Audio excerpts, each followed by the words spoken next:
Hello, welcome back to the channel. Itepokuina, the place to be reviews. I'm right here with all of yous, and today we are breaking down Prodigal Son Season 2, Episode 2, Speak of the Devil.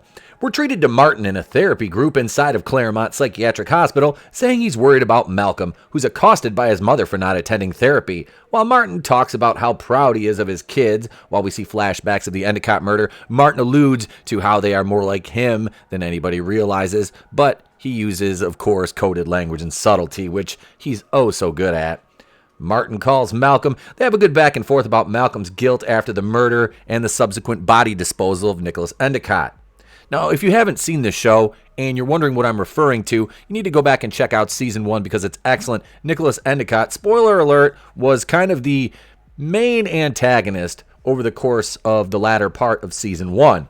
Malcolm walks in on Ainsley setting the table, and he points out that she's suffering from dissociative amnesia, which is common in her situation, being as she's the one that stabbed Endicott to death. They discuss Jessica's sudden interest in their lives and their well-being, and Jessica's relationship with Gil, which we saw kind of developing towards the end of Season 1 as they have a very mutual attraction to each other, but she is resisting it, and we'll get into that a little bit later. Malcolm meets up with JT Tarmel, whose flashback includes the wokening moment from last episode. Of course, you know what I'm talking about. Powell, Gil, JT, Danny, and Idrissa, the medical examiner. And they're in an old cathedral. This is where they all meet up. The scene of the murder of a priest who is hanging upside down in a very trippy fashion, the way they established this shot. And they're speaking to his daughter, Sister Agnes, who is a nun, and they find a symbol which translates basically into the devil. After finding Father Rhea's exorcism book, there is some questions about what he was exactly into. So then we have Gil and Bright discussing the fact that the Archbishop doesn't want to cooperate with their investigation based on privacy concerns, and Bright gives him his profile of the case. Given there was bloodletting involved, Bright goes to see Martin to kind of glean some knowledge from him on this, being as Martin was a doctor and his, of course, serial killer nickname, the Surgeon. Martin refers him to a friar, Friar Pete, who is also incarcerated at Claremont Psychiatric, and they inform Bright about the symbolism of bloodletting.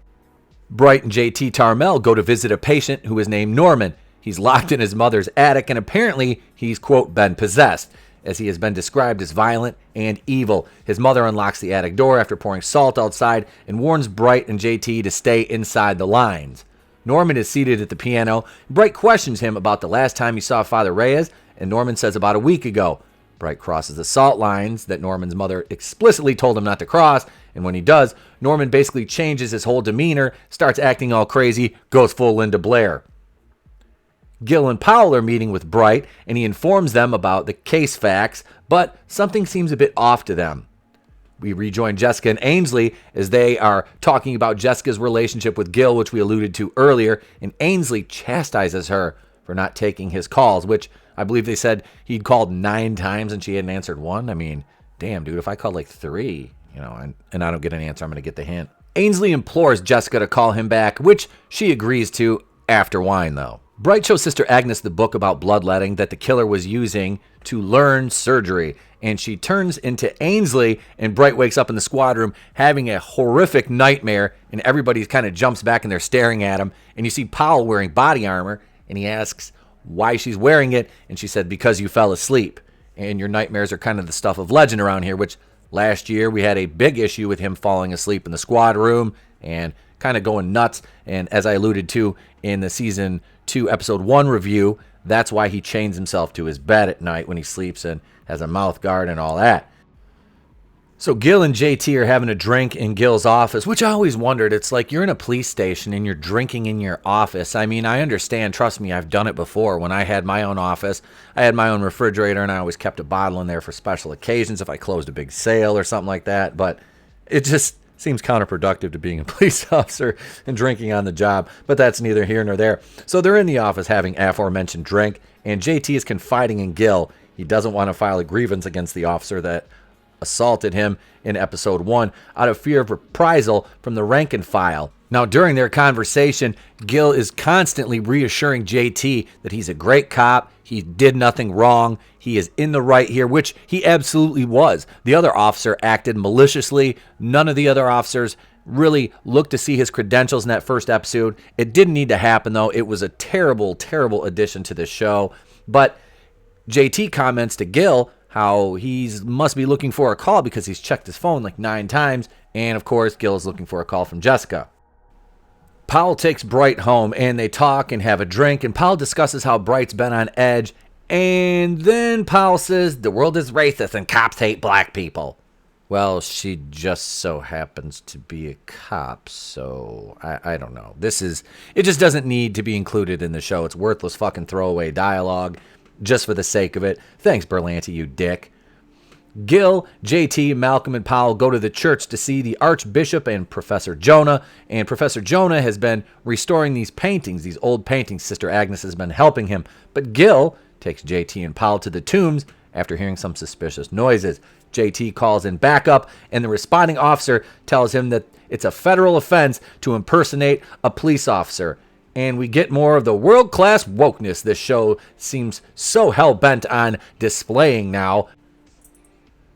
Gil, Powell, and JT find Sister Agnes tied up in the basement. When asked, she says Jonah tied her up. Bright sees the professor, which is Jonah, kind of acting odd, maybe going a little bit crazy. Bright sends him away and then calls Martin and asks him how to fix lead poisoning. And he's about to be accosted by Professor Jonah as he's babbling incoherently and acting very erratically. Oh yeah, I haven't mentioned exactly what mimics the exact symptoms of demonic possession, which we found out. Lead poisoning. Yep, lead poisoning is the root of the problem here because they've been restoring these old paintings using their hands, which Jonah says he's been using his hands to kind of mimic the original methods that originally went into creating these paintings. Bright is trying to negotiate with Jonah and keep him from attacking him while he's on the phone with Martin. So Friar Pete and Martin tell Bright to listen to them explicitly, and Friar Pete leads Bright in an exorcism ritual which he performs on Jonah. And we get Martin and Bright really chewing the scenery as Jonah goes down, but while Bright goes on full Father Karras mode and yells, "The power of Christ compels you." Back at headquarters, Gil is screaming at someone on the phone regarding JT's issue when it came to requesting backup at the church, and he goes off and has feelings in the hallway. That's JT, of course. Because what's a show without feelings in the hallway, right? Gil goes to visit Jessica, and she makes small talk with him, and then they have their feelings in the foyer. Gil tells her that he knows she visited him in the hospital while he was recovering, and she tells him that she's cursed and that's why she has to back off from him. He's basically in love with her, and you can tell she loves him, but she tells him to go. Ainsley comes out from the wings where she was kind of listening in, and her and Jessica talk more feelings in the foyer, and then she tells Jessica that she's not moving out after all. She wants to stay with her to kind of help her get through these things. Martin and Bright are having a moment during a visit at Claremont, quote, celebrating another solved case, as Martin kind of puts it, and Malcolm tells Martin that he was the one who decided to dispose of Endicott's body. That's right. And Martin tells him that he was the one who indirectly taught Bright how to do what he did because he's a part of him. Bright tells Martin that he's accepting that Martin is a part of him, but he knows how to block it out, which you can tell it incenses Martin because, of course, he's a narcissist. And he and Friar Pete have a talk on the stairwell while they're on their way out to the yard regarding Malcolm's rejection of him. Friar Pete invites Martin to, quote, join his flock because it's for those who seek exodus. And we know what exodus means, an exit. Yes, they are going to try to escape from Claremont because Martin says he cannot help his son and family while he is incarcerated. So that is going to be a big plot point moving forward. And that's, of course, where we leave off for this episode. Now it's time for my final thoughts on Season 2, Episode 2, Speak of the Devil. I think it was a good episode overall. I like the continued character development of Bright and his sister Ainsley to a lesser degree, and I really enjoy the dynamic between Bright and Martin. Those scenes are always money, but we are seeing an increasingly alarming trend of these ridiculously woke scenes and dialogue. Of course it has to focus on racism and the police. Is it too much to ask for a show to just entertain us? Can we not have entertainment without being slapped in the face with real-world issues shoehorned into every fictional piece of entertainment that is released and we consume? I mean, the show has a great cast, stylized characters, a great aesthetic, and for the most part, solid writing. But they're just injecting the garbage tier social justice trash that no one who doesn't have a Twitter account cares about. But I liked the episode still because it was fun, kept me engaged the whole time. Sans the moments of woke trash, of course. Now, I'm not saying that these things don't exist in the real world. You would be a fool to think that this doesn't exist in the real world. But just because it exists in the real world doesn't mean it needs to be injected into a fictitious television show's universe.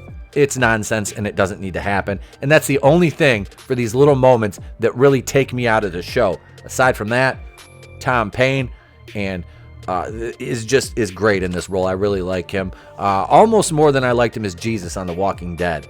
But now it's your turn. Leave your thoughts in the comments below. Be sure to hit that subscribe button. We're over 500 now. Let's keep going. Now starts the march to 1,000. We're almost there. Tune in tonight, January 20th, 8:30 Eastern, for the 500 celebration. That's right, the 500 subscriber celebration happens tonight, 8:30 Eastern, on Going Rogue. I'll be joined by my co-host Tony Tone Deaf. Nerdy Blurb TV makes his return, Culture Casino, and much, much more. I'm E-Temple Queen of the Place to Be Reviews. I've been here with all of yous. And remember, if I don't see you, have a great day and a pleasant tomorrow. I'll catch you on the next one. Boom!